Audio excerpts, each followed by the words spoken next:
अगर आप 2026 में एक नया मोबाइल फोन खरीदने का प्लान कर रहे हैं तो रुक जाइए, क्योंकि इस वीडियो में मैं आपको 5 ऐसे मोबाइल फोन बताने वाला हूं जो देखने में तो बहुत ज्यादा जबरदस्त नजर आते हैं, लेकिन उन फोन को खरीदने के बाद आपके पास पछतावे के अलावा कुछ भी नहीं बचता।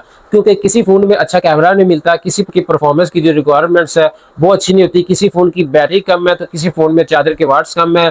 ये सारे वो फोन है जो ओवर प्राइस्ड है, लेकिन इन फोन में आपको ना तो अच्छी डिस्प्ले मिलेगी, ना अच्छा कैमरा मिलेगा और ना ही अच्छा बैटरी बैकअप मिलेगा। और नंबर 4 वाला जो फोन है वो सबसे ज्यादा इंटरेस्टिंग है। तो इन फोन में से आपने कोई भी फोन मिस नहीं करना और वीडियो का हर पार्ट आपने देखना, ताकि आपको पता चल सके कि आपने कौन कौन से फोन को अवॉइड करना है, क्योंकि आपकी इन्वेस्टमेंट वेस्ट भी हो सकती है।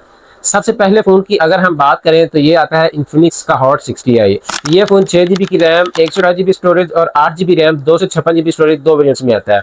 अगर 6 128 वाले वेरिएंट की बात करें तो ये हमें 43,000 के बजट में पाकिस्तानी मार्केट में मिल जाता है। और अगर हम 8 GB 256 GB वाले वेरिएंट की बात करें तो ये हमें 48,000 के बजट में मिल जाता है। फर्स्ट रीजन कि इस फोन को क्यों अवॉइड करना चाहिए वो ये है कि इस फोन में हमें अच्छी डिस्प्ले नहीं मिलती। अभी पाकिस्तान में इस वक्त 45,000 के बजट में भी आपको आईपीएस डिस्प्ले खरीदनी है या फिर 48,000 के बजट में भी आपको आईपीएस डिस्प्ले खरीदनी है तो इस फोन को आपने बिल्कुल भी नहीं खरीदना। इस फोन में आपको 720p रेजोल्यूशन वाली डिस्प्ले मिलेगी, 120 हर्ट्ज का रिफ्रेश रेट तो है, लेकिन डिस्प्ले के जो कलर्स हैं वो अच्छे नहीं है। इसके अलावा 50 मेगापिक्सल का कैमरा तो मिलता है, 5160 mAh की बैटरी भी है, लेकिन इसका जो प्रोसेसर है वो भी काफ़ी ज़्यादा पुराना है। 6 नैनोमीटर की टेक्नोलॉजी वाला प्रोसेसर है जो इस वक्त अभी पाकिस्तान में बहुत ज़्यादा ओल्ड प्रोसेसर हो चुका है, और इंटरनेशनल मार्केट की बात करें तो वो तो बिल्कुल ही बंद हो चुका है।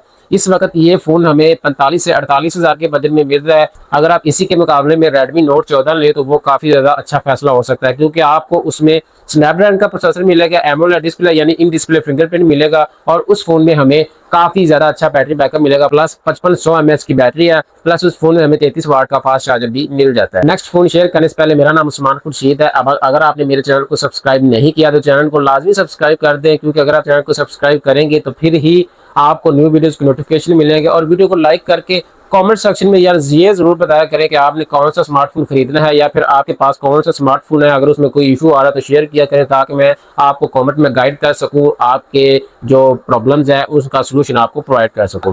अगर सेकंड फोन की बात करें तो ये आता है ओप्पो का A6 और ओप्पो का A6s। ये दोनों फोन ही काफी ज्यादा ओवर प्राइस्ड है। 6 GB की रैम, 128 GB स्टोरेज वाला जो वेरिएंट है वो आपको 57,000 में मिलेगा, और 8 GB रैम 128 GB वाला वेरिएंट जो हमें 63,000 में मिलेगा। मतलब यार आप इमेजिन करें कि इस वक्त 2026 में भी आपको अगर 55 से 65,000 के बजट में साइड फिंगरप्रिंट वाला फोन मिल रहा है तो उससे ज्यादा बुरी बात क्या हो सकती है। इस फोन में 50 मेगापिक्सल का कैमरा भी मिल रहा है, स्नैपड्रैगन 685 का प्रोसेसर मिल रहा है जो इस वक्त काफी ज्यादा ओल्ड प्रोसेसर है, 6 नैनोमीटर की टेक्नोलॉजी पर काम करता है। 50 मेगापिक्सल का कैमरा तो है, लेकिन ये सिर्फ बराए नाम का कैमरा है, कोई अच्छी परफॉर्मेंस नहीं है। 720p रेजोल्यूशन वाली डिस्प्ले मिल रही है। आप इमेजिन करें कि 55 से 65,000 के बजट में भी आपको एक साइड फिंगरप्रिंट मिलेगा तो ये फोन आपको नहीं खरीदना चाहिए। 7,000 mAh की बैटरी का लालच देकर ये ब्रांड आपसे बहुत ज्यादा पैसे लूट रहा है, तो आपने इस फोन को नहीं खरीदना। अगर आप 55 से 65,000 का बजट एग्जिस्ट करने हैं, आपके पास 55 से 65,000 का बजट है,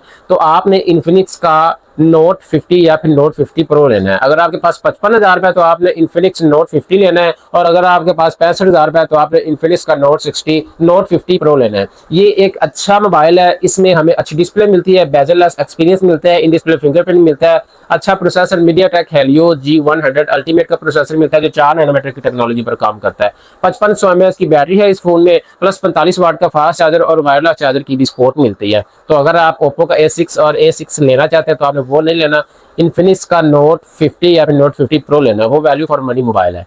इसके बाद तीसरे नंबर पर आता है टेक्नो का स्पार्क 40। टेक्नो स्पार्क 40 इस वक्त हमें 6 GB रैम, 128 GB स्टोरेज के साथ 45,000 के बजट में मिल रहा है, और स्टिल इस फोन में भी हमें आईपीएस डिस्प्ले मिलेगी 720p रेजोल्यूशन वाली, यानी इसमें हमें साइड फिंगरप्रिंट मिलेगा। अगर 45,000 के बजट में को देखें तो इसमें हमें कम से कम इन डिस्प्ले फिंगरप्रिंट तो यार मिलना चाहिए था। 50 मेगापिक्सल का कैमरा तो है, लेकिन इसमें आपको 7,000 mAh की बैटरी का लालच देकर आपको ये लॉलीपॉप दिया गया है कि आपने सिर्फ बड़ी बैटरी देखनी है तो आपको ज्यादा पैसे देना पड़ेंगे, लेकिन ऐसा बिल्कुल भी नहीं। इसमें MediaTek Helio G81 का प्रोसेसर मिलता है जो 12 नैनोमीटर की टेक्नोलॉजी वाला प्रोसेसर है, और शायद ये कायदे-ए-आज़म से भी पहले कोई बंदा यूज करता होगा ये प्रोसेसर, लेकिन इस वक्त इस प्रोसेसर का कोई भी काम नहीं है। अगर आप इस पर फेसबुक, व्हाट्सएप या फिर टिकटॉक भी यूज करते हैं तो वो भी अच्छी तरह से अब इंटरनेट नहीं चल सकेगा, क्योंकि नेक्स्ट 5G आ रही है। तो 4G की स्पीड तो बढ़ जाएगी, लेकिन ये फ़ोन तो इंटरनेट चलाने के भी काबिल नहीं है, क्योंकि 12 नैनोमीटर की टेक्नोलॉजी है। तो ये फ़ोन किसी भी काम का नहीं है। अगर आप इस फ़ोन के मुकाबले में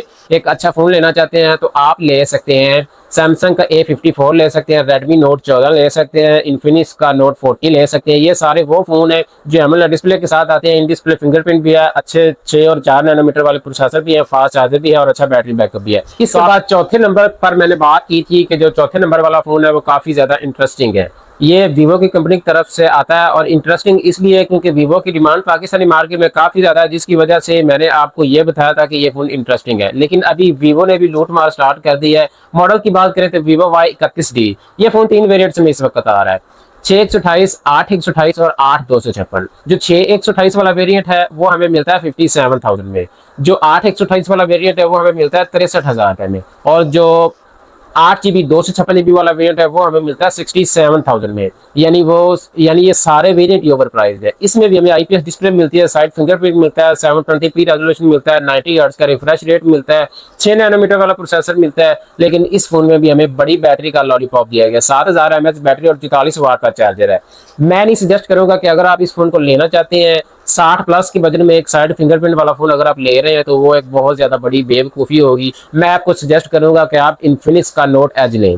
ये एक लेटेस्ट फोन है, प्लस इस फोन में हमें 4 नैनोमीटर की टेक्नोलॉजी वाला प्रोसेसर मिलेगा जो लेटेस्ट भी है, फास्ट भी है, अच्छा कैमरा भी है, 2K पर रिकॉर्डिंग भी कर सकता है। ये फोन एच डिस्प्ले है। एक बड़ी बात, इस फोन में हमें डिस्प्ले फिंगरप्रिंट तो मिल ही रहा है, 120 हर्ट्ज का रिफ्रेश रेट भी मिल रहा है। लेकिन यहाँ पर अच्छी बात यह है कि इस फोन में हमें एच डिस्प्ले भी मिल रही है। अगर आपको 65 से 70 हज़ार का बॉक्स पैक फोन मिल रहा हो, इन्फिनिक्स का हो और एच डिस्प्ले भी हो, तो इससे अच्छी बात कोई भी नहीं है। लेकिन अगर आप 55 से 65 हज़ार के बजट में IPS डिस्प्ले वाला फ़ोन भी लें और आप मुझे सब्सक्राइब भी किया हो तो वो गलत बात है। तो आपने मुझे सब्सक्राइब करके आपने वो फ़ोन लेना है जो मैं आपको सजेस्ट कर रहा हूँ, क्योंकि उस फ़ोन में आपको इन डिस्प्ले फिंगरप्रिंट भी मिलेगा, अच्छा बैटरी बैकअप और अच्छी परफॉर्मेंस भी मिलने वाली है उस फ़ोन में। इसके बाद 5वें नंबर पर जो मोबाइल फ़ोन आता है वो है सैमसंग की तरफ से, और ये मॉडल सैमसंग A17 है। इस फोन में 2 वेरिएंट्स इस वक्त आ रहे हैं, 6/128 और 8/256। 6/128 वाले वेरिएंट की बात करें तो ये फोन आपको 53,000 के बजट में मिलेगा, और अगर आप 8 GB 256 GB वाले फोन की बात करें तो ये फोन आपको 62 में मिलेगा। एक मजे की बात, इस फोन में एच डिस्प्ले तो नहीं है, लेकिन इस फोन में एमोलेड डिस्प्ले जरूर है। लेकिन डिसअपॉइंटिंग बात यह है कि एमोलेड डिस्प्ले के होने के बावजूद भी इस फोन में आपको साइड माउंटेड फिंगरप्रिंट मिलेगा, 50 मेगापिक्सल का कैमरा भी है, 5000 mAh की बैटरी भी है। लेकिन एक फिर से डिसअपॉइंटिंग बात यह है कि इसमें सिर्फ आपको 25 वाट का चार्जर मिल रहा है। यानी आप 60,000 रुपए भी खर्च कर रहे हैं, लेकिन आपको वही 2014-15 वाला 25 वाट का सैमसंग का चार्जर मिल रहा है, जो बाबा कायदे आज़म के ज़माने का है। ना तो वो फास्ट चार्जिंग करेगा, मतलब अगर आपका फ़ोन 40 से 45 मिनट में चार्ज नहीं कर रहा तो वो इस वक्त 2026 में उस फ़ोन को नहीं खरीदना चाहिए। अगर आप इस फ़ोन के बदले में 60,000 के बदले में एक मोबाइल खरीदना चाहते हैं तो मैं आपको सजेस्ट करूँगा कि आप लें गूगल पिक्सल लें, गूगल पिक्सल 7 या फिर गूगल पिक्सल 7 प्रो। उनका कैमरा भी अच्छा है और उनकी जो परफॉर्मेंस है वो स्टिल टॉप नॉच है, किलर फ्लैगशिप फ़ोन है वो, और उनके कैमरास का वो कंपेयर आप किसी भी मोबाइल के साथ नहीं कर सकते। अगर आप इन 5 मोबाइल फ़ोन को अवॉइड कर लेते हैं तो आपके लिए एक अच्छी बात होगी, आपके पैसे भी ज़ाहिर नहीं होंगे। और अगर आप जो फ़ोन मैंने आपको सजेस्ट किए हैं, अगर आप उन फ़ोन में से कोई एक फ़ोन ले लेते हैं तो वो आपके लिए एक अच्छा फैसला होगा, और उन फ़ोन्स की रीसेल वैल्यू भी काफ़ी ज़्यादा अच्छी होगी। अगर आप उनको मार्केट में सेल करते हैं तो वो इजीली सेल भी हो जाएंगे, अगर आप परचेज़ करने चाहते हैं तो आपको मार्केट से इजीली मिल भी जाएंगे। लेकिन एक यहाँ पर अच्छी बात यह है कि अगर आप इन फ़ोन्स को लाइफ टाइम तक भी चलाते हैं तो इनका जो कैमराज है, इनकी जो डिस्प्ले है, बैटरी है, वो आपको अच्छा एक्सपीरियंस देगी, किसी किस्म की कोई डिसअपॉइंटिंग नहीं होगी। और अगर आप सेल करते हैं तो आपका ये फ़ोन अच्छी कीमत पर सेल भी हो जाएगा। अगर आप इन फ़ोन्स में से कोई भी एक फ़ोन यूज़ कर रहे हैं और अगर आप उसको सेल करना चाहते हैं तो आपने मुझे कमेंट सेक्शन में ज़रूर बताना, और मैं आपको सजेस्ट करूँगा कि आप उस फ़ोन को सेल करके उस बजट में कौन सा फ़ोन लें। और कमेंट सेक्शन में अपनी राय का इजहार लाजमी किया करें। वीडियो को लाइक करके, चैनल को सब्सक्राइब करके और बेल आइकन प्रेस कर दिया करें ताकि लेटेस्ट वीडियोस की नोटिफिकेशन आपको टाइम टू टाइम मिलते रहें। वीडियो को लास्ट तक देखने के लिए बहुत ज़्यादा थैंक्स। अस्सलाम वालेकुम।